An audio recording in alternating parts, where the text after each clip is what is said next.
It was just another overcast morning in Dublin when Gary, a delivery driver, stopped to grab a package from the back of his truck. The rain had left a chill in the air, and he was ready to finish his round quickly, but as he moved to close the truck door, a faint, desperate mewing caught his attention.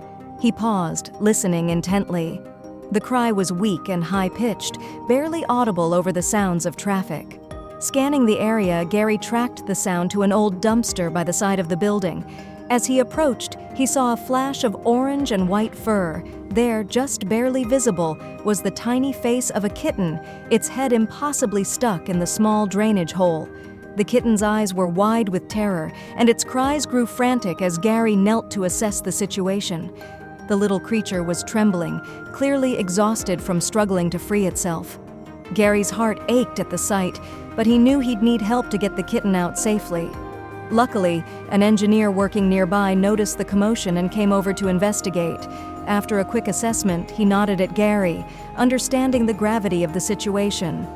He grabbed his toolkit, carefully positioning his tools to make precise cuts around the hole. Inch by inch, he worked with the delicate patience of a surgeon.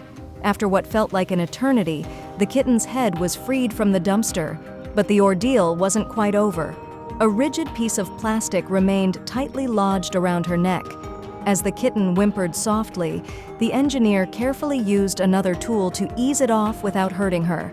Finally, the plastic gave way, and she was free. As soon as the last piece was removed, the kitten looked up at Gary and then, without a moment's hesitation, darted off into the nearby bushes.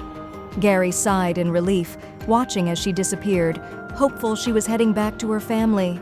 Reflecting on the rescue, Gary shared, "There are so many strays around here, it breaks my heart. Whenever I see them, I try to leave some extra food." The tiny kitten's cries of distress had brought together two strangers that morning, turning a simple act of kindness into a moment that neither would soon forget. If you liked the video, put like and subscribe to the channel, where you will find a lot of interesting things.